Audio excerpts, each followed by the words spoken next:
Hello, everyone. Welcome to Talking Logistics, where we have conversations with thought leaders and newsmakers in the supply chain logistics industry. It's my great pleasure to welcome to today's program Jim Davis, who is VP of Client Solutions at MercuryGate. And today we're going to talk about the benefits and challenges of multi-shipper consolidation.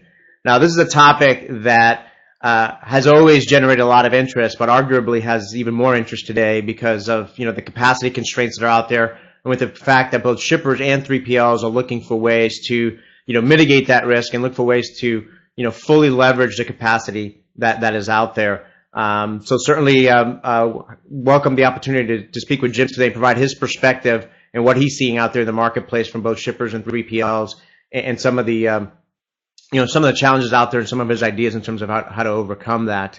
One of the things that I want to just remind those of you that might be watching live is that we want to make this interactive. So if you've got a question, you can do so, and I'll try to weave it into the conversation. So with that, Jim, welcome to the program. Hi, good afternoon. So Jim, one of the things I always like to ask my guests before we kind of dive into the topic is I'm always curious how they get into how they got into the supply chain and logistics industry. So why don't you tell us briefly about your career path, how and why you got involved with supply chain logistics, and what your current role and responsibilities are there at MercuryGate? Sure.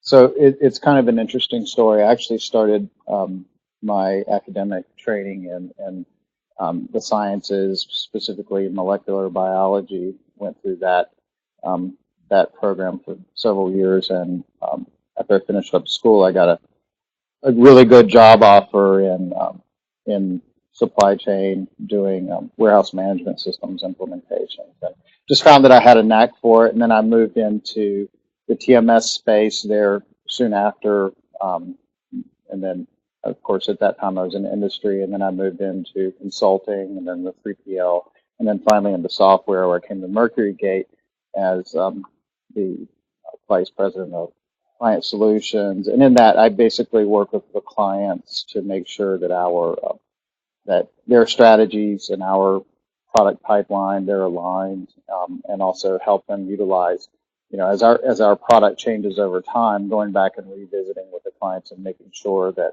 they're taking advantage of the best approaches and best practices that we've defined. Yeah, so molecular biology to transportation management, very, very similar in some ways to me, material science to supply chain and logistics. So it's always an interesting to see kind of the paths we take, into this industry. And certainly I think those of us that are of our age have come from other areas. And I think it's only now that we're seeing with some of the young professionals, folks that have actually studied supply chain logistics at the university level, kind of getting into this industry. But great background, great perspective there.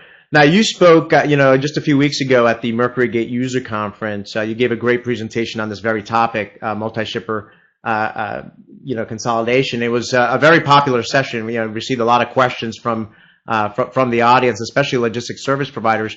So I guess my first question is, are you seeing, more interest in multi-shipper, consolidation from both at 3PLs and shippers? And if so, why, and what type of questions are people asking? Sure. Yeah, I mean, definitely there's, as we, get into more and more capacity constraints, also on the 3PL side, there's always cost pressure. The margins aren't that great. So then there's financial pressures trying to push people into taking a look at this. And this has always kind of been the holy grail of optimization. So there's always been a lot of interest, but then there's always been a lot of issues that have prevented successful execution of this product. And in terms of questions, and we'll get into it, but it's really all around the pitfalls and the benefits. Yeah, what I always say is there's always been a lot of talk around this, but not a lot of walk around this. And my point has been, and I think we're seeing that. I think part of the reason when I was there at the conference, and I think there was a lot of conversation taking place around this topic, is that I think a lot of shippers and 3PLs are kind of saying, hey, with everything that's happening in the environment right now, with trucking, with regulation, so forth, that's serving as a catalyst to take a second look at this and maybe more forcefully address those challenges that we'll get into in just a moment here. Now, do you see multi-shipper consolidation as something that is primarily planned and executed by logistics service providers, or do you see shippers, trying to do this themselves, working directly with other shippers? I'm seeing both right now. There's always been kind of the pressure on the 3PL side to try and do this, but also as you see more and more acquisitions and consolidations among companies and industries, you start to see much more pressure within shippers as well as a 3PL, just as a result of their convergence. Yeah, from my experience, my perspective on this is I think you're right. I mean, I think there's interest, from both, and I think I've seen case studies of both kind of strategies taking place. My opinion is that ultimately a 3PL or some neutral third party is arguably in the best position to make this work, just because they can help serve as that central point to address some of those challenges and be kind of that trusted party to mitigate any of the issues. Do you agree with that? You think? Sure. You think? I mean, there's always exceptions, but definitely the third party, they're going to have kind of that overarching structure already in place to allow to kind of facilitate this type of thing. So definitely, I think that they're in the best position to execute this as efficiently as possible. So let's start first with the benefits. What are some of the benefits of multi-shipper consolidation, and are they different for shippers compared to 3PLs? Well, okay, so some overarching benefits, are the savings of money, the reduced damages as a result of converting from truckload to LTL modes, reduction of carbon footprint, the improved transit times over LTL. Some more shared things are the convergence of capacity. So as you've got a truck that's 2/3 full today, and you're shipping an LTL that'll fit on there. Well, you're basically utilizing two pieces of equipment and utilizing capacity that isn't necessary to consume. Also, from an optimization perspective, the technical perspective, there's the permutations of optimization. So the greater the number of things that you're looking at, the greater possibility for savings. That's huge. And then another one that's pretty much universally shared is the normalization of transportation processes. So if you converge all of these into one process, that definitely improves your efficiency in terms of labor costs and so forth. And really, I think most of the benefits, and I'm sure there's others I'm not considering here, but there's really a universal benefit to this on both the shipper and the 3PL side. Yeah, no, that's a great list. I mean, I think for a lot of folks, obviously, they're, like I mentioned earlier, I think they're revisiting this from a capacity standpoint in terms of trying to utilize available capacity out there and trying to minimize the risk that they have in terms of trying to cover loads that might be an issue on the spot market and so forth. But certainly the conversion from LTL to TL and the cost savings there is certainly a big driver. And I'm hearing it a lot as well from a sustainability standpoint, as you mentioned. That's something that is kind of an ancillary benefit that a lot of shippers are also pointing Right. to.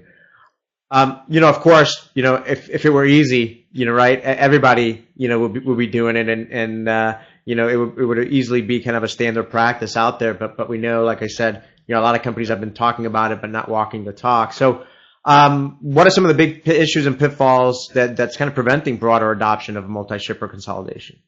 Sure. Yeah. I mean, no matter how you slice and dice it, it's hard. I mean, there's a lot of stuff that goes into it, but some of the biggest pitfalls are, how do you cost out stuff? How do you do allocation of cost?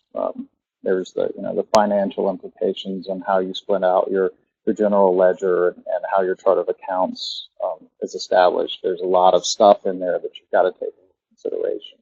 There's your OS&D, so your damages and so forth. How do you figure out if something's damaged, who it belongs to, where does the claim go against, those types of things. The simple compatibility of goods, customer shipping rules, they require certain carriers, they require special services. On the shipper side, you've got lots of disparate systems, and even potentially on the 3PL side, you've got lots of disparate systems that you've got to communicate with, and how do you split out that interface, so all the data goes into the right place. That's definitely an issue. Yeah, I mean, I think those are the main ones that I hear as well. I mean, I think it's one of those things where things like the cost allocation is certainly a huge one. Overshorts and damages. Others I hear, hey, my load might be ready, but if you're not ready, who's going to be responsible? Now my customer's going to get a hit because you weren't ready. So on and so forth. And it's those types of issues that I think when people get all excited when they come out of a conference like yours and they hear about this and say, oh yeah, I think let's go and explore it. And then when they get into the conference room and these issues come up, they realize that it is a lot of work, that there are a lot of questions that need to be answered and processes and procedures that need to be put in place, to make this, possible. It requires not only technology capabilities, but also, some processes to be defined and some, what happens when, most critically, what happens when things don't go as planned? Because I think that's the key point there. So one of the things you did at the conference is you kind of shared your ideas in terms of, ways to overcome, some of these issues. So what are some of your ideas on relative to those issues? How to overcome them? Sure. So specifically on the cost and allocation perspective. So I've actually been working on this issue for many years. It's probably going on 7 or 8 years now. And I was sitting in a room in Reno, Nevada once, and we were talking about trying to figure out a way to solve this problem. We went through every possible permutation. We just couldn't solve it. So we walked away. I was like, okay, we can't do this. And then I was talking to Steve Blau, one of the founders of MercuryGate, and he's like, well, all you really need to do is take the individuals OD pairs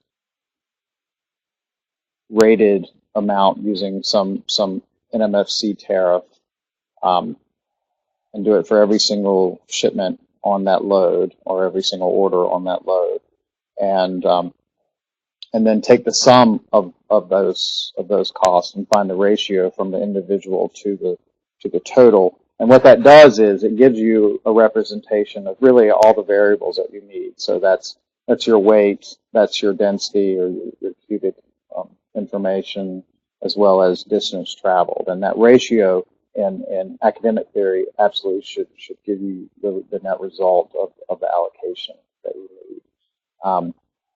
Also, the OS&D challenges, there's just no simple answer to this.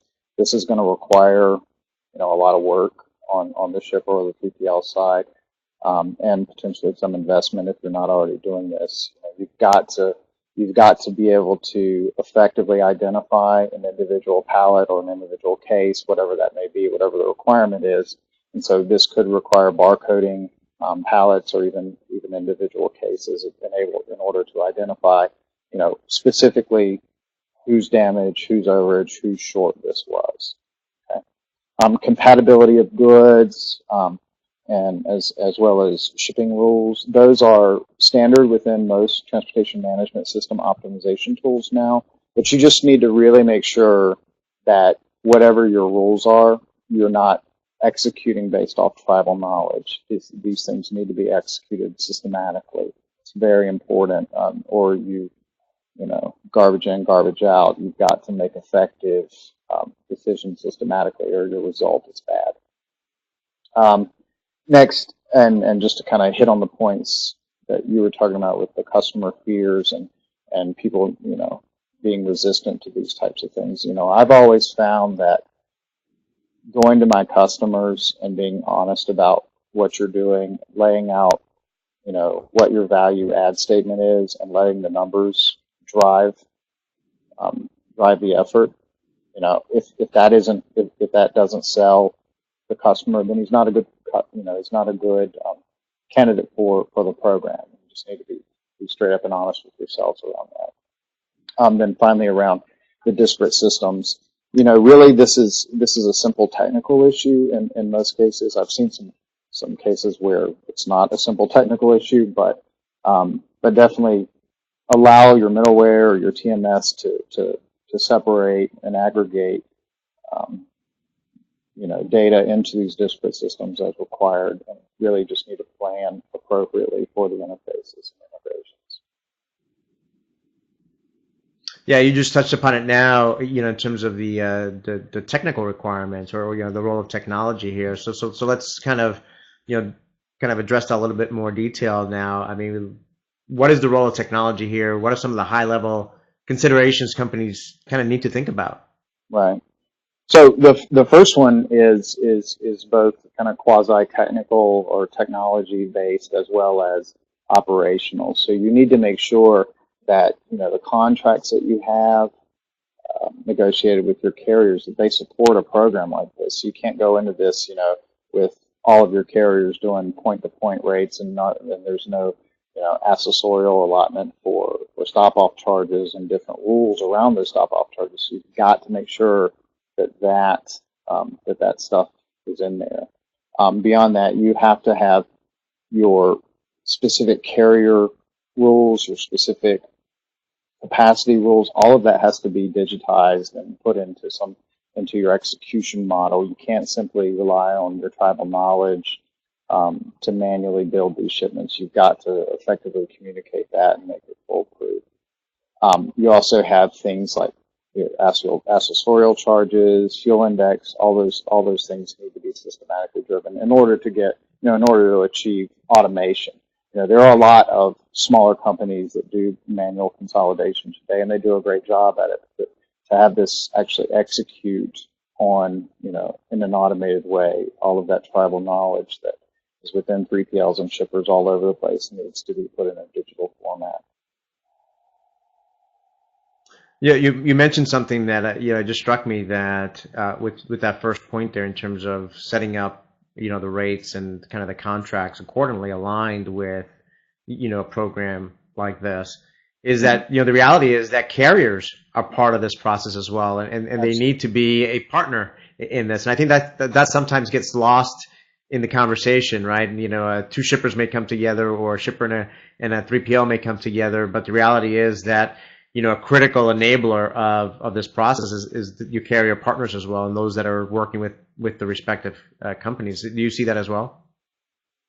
Yeah, absolutely. I mean, carriers are key here. The contracts that you have and the agreements that you have with your carriers, and I've done many bids out there where I actually get bids back and get rates back from carriers, and they will never carry or operate on those lanes. And so you've really got to have a realistic picture of what carriers are going to, what your true carrier partners are, and have that in your system, not just throw every single rate that you've got out there, because it's going to give you bad results.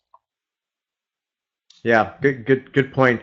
Kind of building on top of the technology piece now, let's talk about optimization, which is something you talked about as well in the at the conference.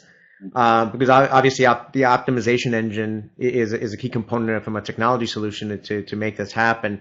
What kind of important factors or constraints do companies need to take into consideration? Sure.